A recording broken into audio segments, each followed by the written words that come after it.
This video is powered by the pros at Pascal Air Plumbing and Electric. Arkansas owned, Arkansas operated. GoPascal.com. Clay, there's nothing more on planet Earth that I want to know than what is the current inseam of your jeans and what does it say, length? There's nothing more I want to know than on this Thursday than that question. Well, there's just some things that I don't reveal, but that's fine. 32. 32? 30. Clay wears a 30-32 in jeans. That's for my left leg. Well, I was giving you some credit on the waist on that first number. So 38, 32. I've been there. I got a little nervous a couple of years ago and bought some 40s, but I don't. I got those soft, relaxed ones. Yeah. Those. They got a little elasticity in it. Mm-hmm. And then I've determined that I didn't need the 40s, so I didn't throw them away because I just got through 3 duck camps, and the food's pretty good. And then I went to fishing camp 5 days, and food was pretty good. And TNN's got me on a diet now. Yeah, well, I walked in walking. Yeah. Well, this team keeps shooting 1 of 10 in the second half. We're all going to need to get some bigger britches because we're all going to be, eaten and depressed on it. So last night, I mean, is it as simple as they shot their way out in the second half? What'd you see in this Arkansas A&M game? Yeah, and it's Tom Murphy kind of hit on it a little bit. I thought they got tired in the last 5 minutes. Devo, there were about 4 plays in a row that it came down to him on both ends of the floor. And, of course, he turned his man loose at the end of the first half.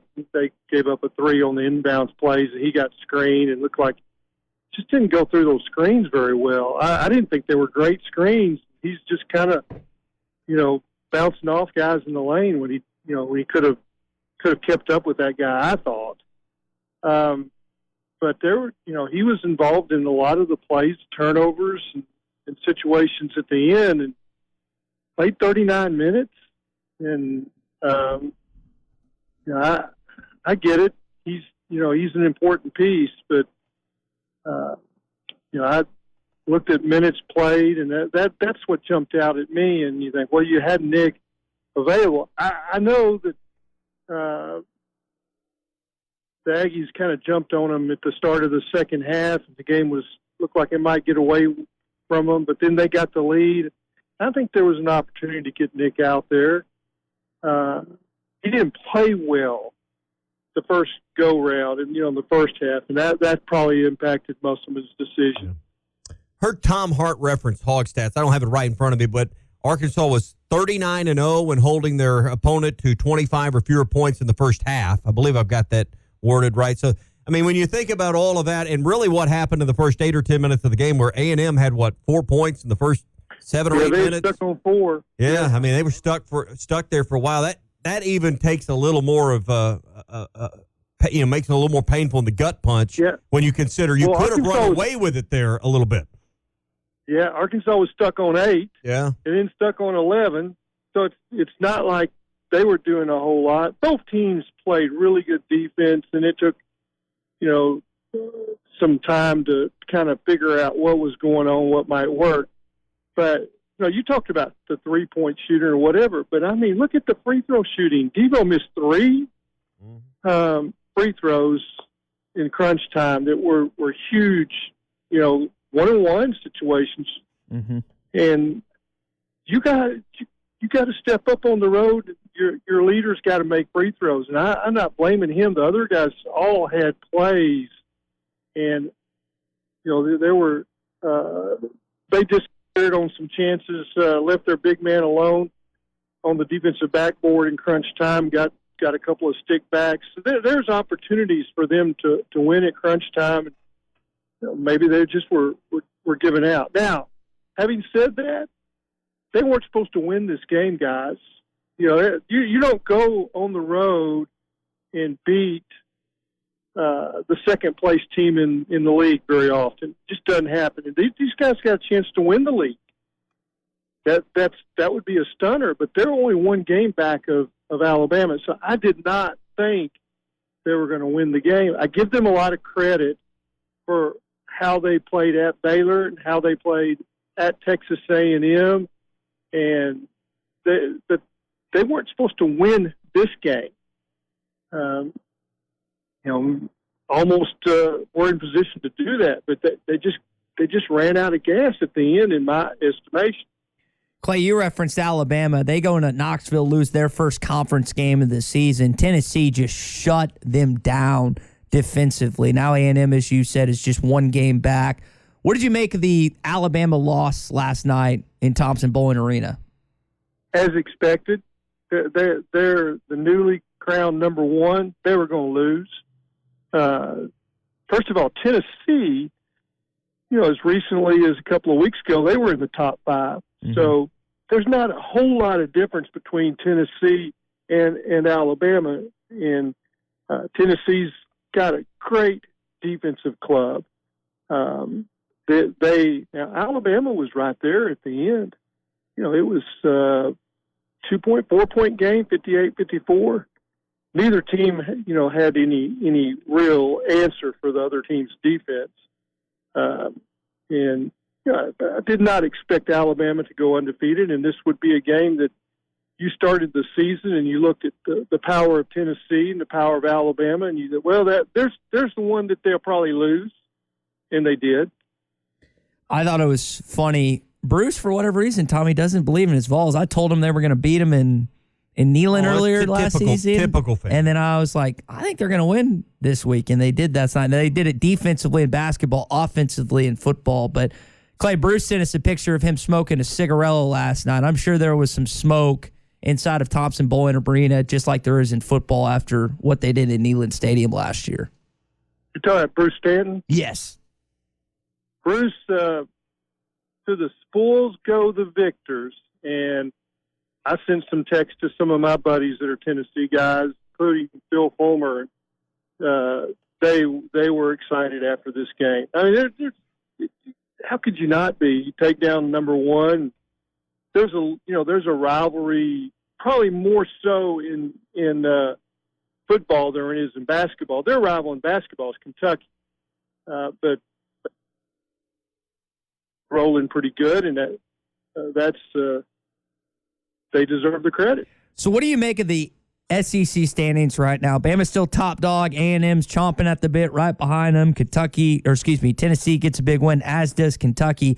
Arkansas right now is tied with Georgia as the 10th place team. Oh. What do you make of where the SEC is right now in basketball and where Arkansas is in that pack? Well, Arkansas's got some games down the stretch that they need to win. The team that really just kind of confuses you more than any is Kentucky. And we just saw Mississippi State, and Mississippi State made a little bit of a run at Kentucky at the end, but that's a game that Kentucky went into to the hump and really had the game under control most of the way. They had the ball with the chance at the end, but it didn't even really get a shot up.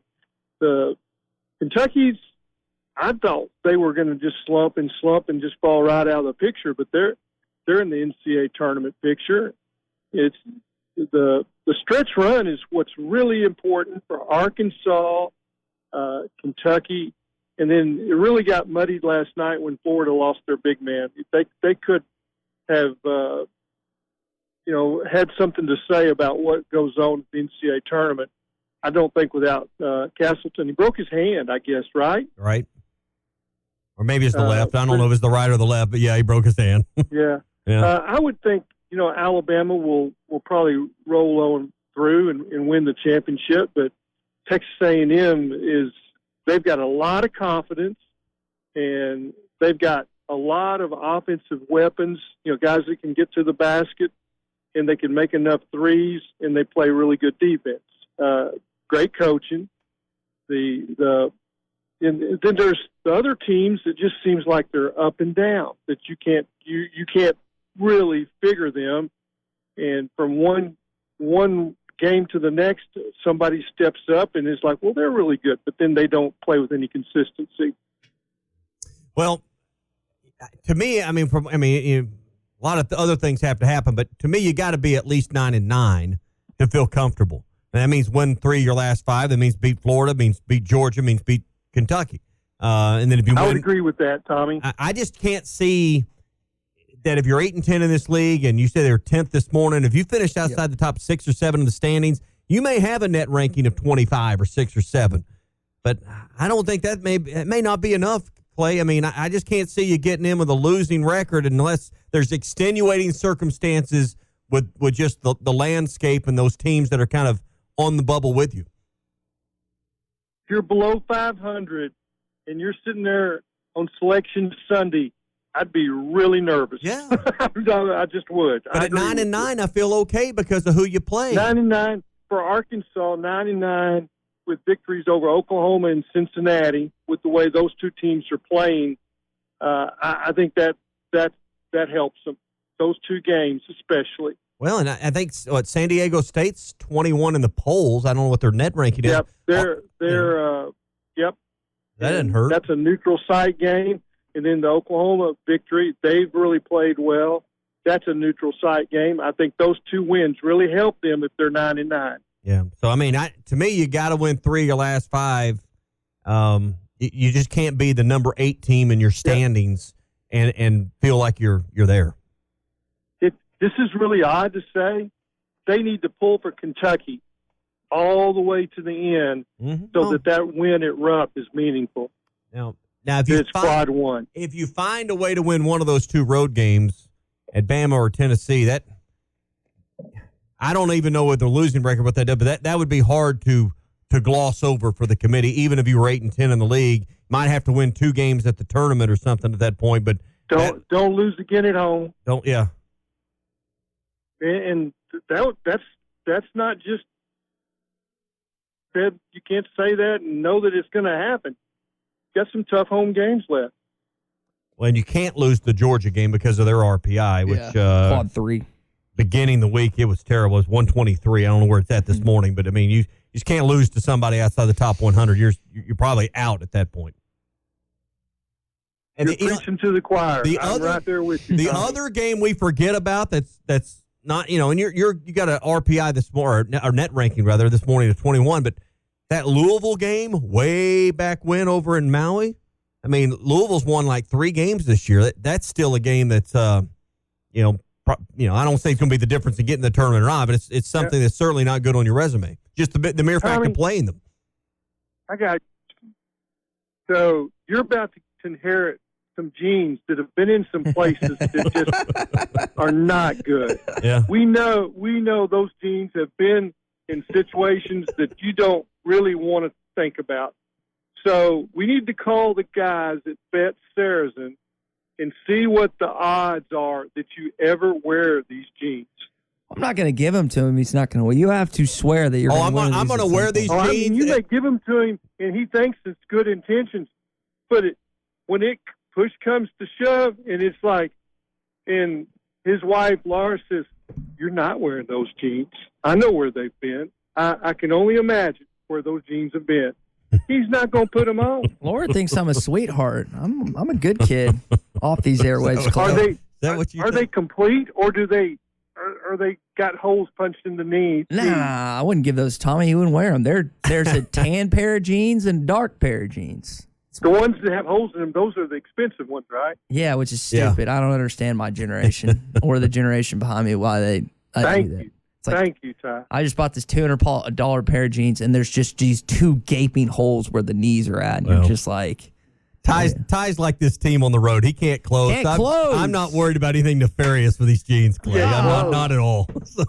I don't think he can start. Blackline them before you wear them. Golly. Yeah. Let's talk about something positive. This baseball team, Clay. DVH announced the starting pitching yesterday. You got Hagen Smith Friday against the Longhorns, McIntyre on Saturday, Hunter Holland on Sunday. I mean, I know you're going to be invested in this weekend. You're not going to go, but you're going to watch. What do you like about this? So what all that tells me is when I look at those 3 starters, then Brady Taggart is the closer again. Okay. And it really sets up nice for me. I don't know whether they'll go 3-0, 2-1, or 0-3. Doesn't really matter. I'll be watching to see how they play defense. They lost their middle infield, and it really, when you talk about it, from third base to shortstop to second to first, that probably was the best Arkansas defense in history. Unbelievable in all four positions, and that helped their pitching so much. I want to see how their defense holds up in the infield. That to me is the biggest question mark for this team. And the starting pitching, I like their pitching. I like what they have in the bullpen. They can play defense and they can catch, and I think they'll score enough runs. But that's the key. If you don't give good teams extra outs, so I'll be watching that defense this weekend. All right. Well, we've determined that it'd be okay to go 1-2 as long as you beat Texas. If you go 2-1 and you lose to Texas, we're out on that deal. Man, I hate to say this, but everything you say is I'm with you, Tommy. I mean, if you can keep that other guy quiet, we probably can just keep saying yes and keep checking, the yes boxes all the way through. Yeah. So it's always good for public discourse, Clay. You got to have some difference in opinion on these airwaves, dude. BetOnline remains your number one source for all your sports betting this season. Everything from the NFL and bowl season to esports. You'll find the latest odds, team matchup info, player news, and game trends at BetOnline. BetOnline features live betting, free contests, and live scores for almost any sport or game imaginable. We're the fastest and easiest way to bet on all your favorite leagues and events. Head to betonline.ag to join and receive a 50% welcome bonus on your first deposit. Make sure to use the promo code BELIEVE to receive your rewards. That's BLEAV. BetOnline, where the game starts.